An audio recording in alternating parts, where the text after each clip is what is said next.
Hi ಬಂಧುಗಳೇ, ಎಲ್ರಿಗೂ ನನ್ನ ನಮಸ್ಕಾರ. ಎಲ್ಲರೂ ಹೇಗಿದ್ದೀರಾ? ಚೆನ್ನಾಗಿದ್ದೀರಾ ಅಂತ ಭಾವಿಸ್ತೀನಿ.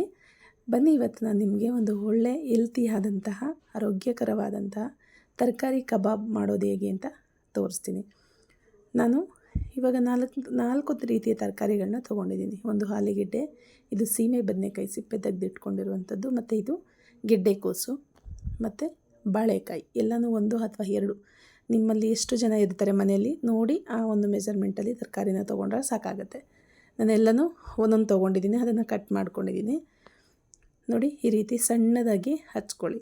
ನಾವು ಹೋಟೆಲ್ಗಳಲ್ಲಿ ತಿನ್ನಲ್ವ ಫ್ರೆಂಚ್ ಫ್ರೈ ಅಂತ ಹೇಳ್ಬಿಟ್ಟು, ಅದೇ ಥರನೇನು ಅದೇ ಶೇಪಲ್ಲಿ ತರಕಾರಿನ ಕಟ್ ಮಾಡ್ಕೊಂಡಿದ್ದೀನಿ. ನೋಡಿ, ಈ ರೀತಿ ಕಟ್ ಮಾಡಿ ಇಟ್ಕೊಂಡ್ರೆ ಆಯಿತು. ಸಿಪ್ಪೆ ತೆಗೆದು, ಇದು ಆಲೂಗೆಡ್ಡೆ, ಇದನ್ನು ಅಷ್ಟೇ ಇದೇ ರೀತಿ ನೀಟಾಗಿ ಕಟ್ ಮಾಡಿ ಇಟ್ಕೊಂಡಿದ್ದೀನಿ.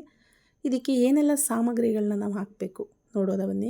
ಸ್ವಲ್ಪ ಅರಿಶಿನ, ಶುಂಠಿ ಬೆಳ್ಳುಳ್ಳಿ ಪೇಸ್ಟು, ಅಕ್ಕಿ ಪೌಡರು, ಮತ್ತು ಕಸ್ತೂರಿ ಮೆಂತ್ಯ, ಗರಂ ಮಸಾಲೆ, ಇದು ಮೈದಾ, ಅಚ್ಚ ಖಾರದ ಪುಡಿ, ಸ್ವಲ್ಪ ಕಾರ್ನ್ಫ್ಲವರು, ಮತ್ತು ಚಿಲ್ಲಿ ಫ್ಲೆಕ್ಸು, ಕರಿಬೇವಿನ ಸೊಪ್ಪು, ಇಷ್ಟನ್ನು ನಾನು ರೆಡಿ ಮಾಡಿ ಇಟ್ಕೊಂಡಿದ್ದೀನಿ. ಯಾವುದೇ ರೀತಿ ಇದನ್ನು ಕಲರ್ ಪೌಡ್ರ್ಗಳನ್ನ ಯೂಸ್ ಮಾಡೋದು ಬೇಡ, ಅಥವಾ ಕಬಾಬ್ ಪೌಡ್ರನ್ನು ಯೂಸ್ ಮಾಡೋದು ಬೇಡ. ಇಷ್ಟು ಸಾಮಗ್ರಿಗಳನ್ನ ತೊಗೊಂಡ್ರೆ ಸಾಕಾಗುತ್ತೆ. ನಾನಿವಾಗ ನೀಟಾಗಿ ಇದನ್ನು ಮಿಕ್ಸ್ ಮಾಡ್ಕೊತಿದ್ದೀನಿ. ನಾವು ತರಕಾರಿನ ತೊಳೆದು ಸಿಪ್ಪೆ ಎಲ್ಲ ತೆಗೆದಿರೋದ್ರಿಂದ ಅದೇ ನೀರು ಬಿಟ್ಕೊಳ್ಳುತ್ತೆ, ನೀರು ಹಾಕೋ ಅಗತ್ಯ ಇರಲ್ಲ. ಸ್ವಲ್ಪ ರುಚಿಗೆ ತಕ್ಕಷ್ಟು ಉಪ್ಪನ್ನು ಹಾಕ್ಕೊಳ್ಳಿ.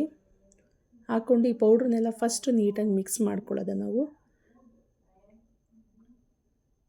ಒಂದು ಮೊಟ್ಟೆನ ಹಾಕೋತಾ ಇದ್ದೀನಿ. ಅಕಸ್ಮಾತ್ ನೀವು ನಾನ್ ವೆಜ್ ತಿನ್ನಲ್ಲ, ಮೊಟ್ಟೆ ಯೂಸ್ ಮಾಡಲ್ಲ ಅಂದರೂ ತೊಂದರೆ ಇಲ್ಲ, ಹಾಕ್ಕೊಳ್ಳೋದು ಬೇಕಾಗಿಲ್ಲ. ಅಕ್ಕಿ ಹಿಟ್ಟು ಹಾಕಿರೋದ್ರಿಂದ ಕ್ರಿಸ್ಪಿಯಾಗಿ ಬರುತ್ತೆ.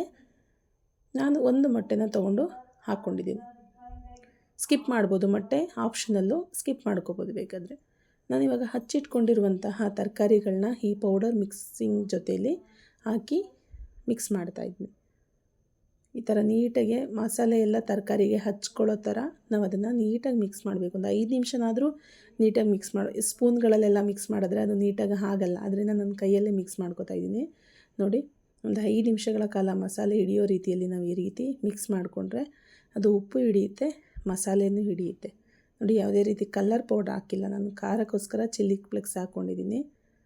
ಇದು ರೆಡಿಯಾಗಿದೆ. ಒಂದು 5 ನಿಮಿಷ ಹೀಗೆ ಬಿಡೋದ. ಈಗ ಆಲ್ರೆಡಿ ಎಣ್ಣೆ ಕಾದಿದೆ. ಆ ಒಂದು ನಾವೇನು ಮಿಕ್ಸ್ ಮಾಡಿ ಇಟ್ಕೊಂಡಿದ್ದೀವಿ ಆ ತರಕಾರಿನ ಒಂದೊಂದೇ ಆಗಿ ಎಣ್ಣೆಯಲ್ಲಿ ಹಾಕ್ಕೊಳ್ಳೋದ. ಹೋಟೆಲ್ಗೆ ಹೋಗಿ ಒಂದು ಬಾಕ್ಸ್ ಅಥವಾ ಒಂದು ಪ್ಲೇಟಿಗೆ 100 ರೂಪಾಯಿ 200 ರೂಪಾಯಿ ಕೊಟ್ಟು ತಿಂತೀವಿ. ಈ ರೀತಿ ಮನೇಲಿ ಮಾಡ್ಕೊಂಡು ತಿಂದರೆ ಕಡಿಮೆ ಸಾಮಗ್ರಿಗಳು, ಹೆಚ್ಚು ಜನ ತಿನ್ಬೋದು. ಅದೇ ಟೇಸ್ಟ್ ಬರುತ್ತೆ, ಹೋಟೆಲ್ ಶೈಲಿನಲ್ಲೇ ಮಾಡ್ಬೋದು. ನೋಡಿ, ನೀಟಾಗಿ ಬೇಯ್ತಾ ಇದೆ. ಎರಡೂ ಸೈಡಲ್ಲೂ ನಾವೇನು ಮಾಡಬೇಕು, ಅದನ್ನು ನೀಟಾಗಿ ಬೇಯಿಸ್ಕೋಬೇಕು. ನೀಟಾಗಿ ಬೇಯ್ತಾ ಇದೆ. ಶುಂಠಿ ಬೆಳ್ಳುಳ್ಳಿ ಹಾಕಿರೋದ್ರಿಂದ, ಕರಿಬೇವು ಹಾಕಿರೋದ್ರಿಂದ ಘಮ ಘಮ ಅನ್ನೋ ಸ್ಮೆಲ್ಲು ಹಾಗೆ ಬರ್ತಾ ಇರುತ್ತೆ. ಬೇಡ, ನಾವು ಆಲೂಗೆಡ್ಡೆ ತಿನ್ನಲ್ಲ, ಬಾಳೆಕಾಯಿ ತಿನ್ನಲ್ಲ ಅನ್ನೋರು ನಮಗೂ ಒಂದು ಪೀಸ್ ಕೊಡಿ ಅನ್ನೋ ರೀತಿಯಲ್ಲಿ ಸ್ಮೆಲ್ ಇರುತ್ತೆ. ನೋಡಿ, ನೀಟಾಗಿ ಎರಡೂ ಸೈಡು ನಾನು ಫ್ರೈ ಮಾಡ್ಕೊಂಡಿದ್ದೀನಿ. ಇದು ರೆಡಿಯಾಗಿದೆ. ಇವಾಗ ನೋಡಿ, ನೀಟಾಗಿ ಆಗಿದೆ. ನೋಡಿ, ಅದು ತರಕಾರಿ ಕಟ್ಟಾಗೋದಾಗಲಿ, ಮಸಾಲೆ ಬಿಟ್ಕೊಳ್ಳೋದಾಗಲಿ ಏನೂ ಆಗಿಲ್ಲ. ನೀಟಾಗಿ ಮಸಾಲೆ ಹಿಡಿದಿರೋದ್ರಿಂದ ನಾವು ಹೇಗೆ ಹಾಕಿದ್ದೀವಿ ಹಾಕಿ ತೊಗೊಂಡಿದ್ದೀವಿ. ನೋಡಿ, ಎಣ್ಣೆನಲ್ಲೂ ಅಷ್ಟೇ ಮಸಾಲೆ ಬಿಟ್ಟಿಲ್ಲ.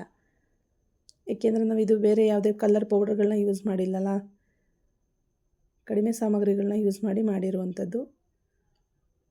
ನೋಡಿ, ಎಷ್ಟು ನೀಟಾಗಿ ಬರ್ತಾಯಿದೆ ಅಂದರೆ, ಕ್ರಿಸ್ಪಿ ಅಕ್ಕಿ ಹಿಟ್ಟು ಹಾಕಿರೋದ್ರಿಂದ ಚಕ್ಲಿ ಥರ ಸೌಂಡ್ ಬರ್ತಾಯಿದೆ.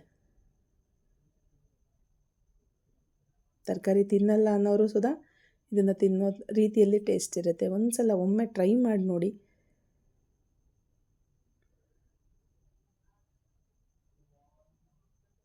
ಆಲೂಗೆಡ್ಡೆ ಫ್ರೆಂಚ್ ಫ್ರೈ ರೆಡಿ ಇದೆ. ಕಬಾಬ್ ಅಂತ ನಾವು ಹೇಳ್ತೀವಿ. ಇದೇ ರೀತಿ ಫ್ರೆಂಚ್ ಫ್ರೈ ಕೊಡೋದು ನಮಗೆ ಹೋಟೆಲ್ಗಳಲ್ಲಿ. ನಾನು ವೆಜಿಟೇಬಲ್ಸ್ನೆಲ್ಲ ಯೂಸ್ ಮಾಡಿರುವಂತಹ ಕಬಾಬು. ಒಂದ್ಸಲ ನೀವು ಮನೇಲಿ ಟ್ರೈ ಮಾಡಿ. ತುಂಬ ಹೆಲ್ತಿಯಾದಂಥದ್ದು ಆ್ಯಂಡ್ ದೆನ್ ಟೇಸ್ಟಿ ಆಗಿರುವಂಥದ್ದು. ನೋಡಿ, ಎಷ್ಟು ಕರಿಬೇವು ಜೊತೆಲಿ ಹಾಕಿರೋದ್ರಿಂದ ಎಷ್ಟು ಚೆನ್ನಾಗಿದೆ. ಮತ್ತೊಮ್ಮೆ ಸಿಗೋಣ ಇನ್ನೊಂದು ಹೊಸ ರೆಸಿಪಿಯ ಜೊತೆಗೆ.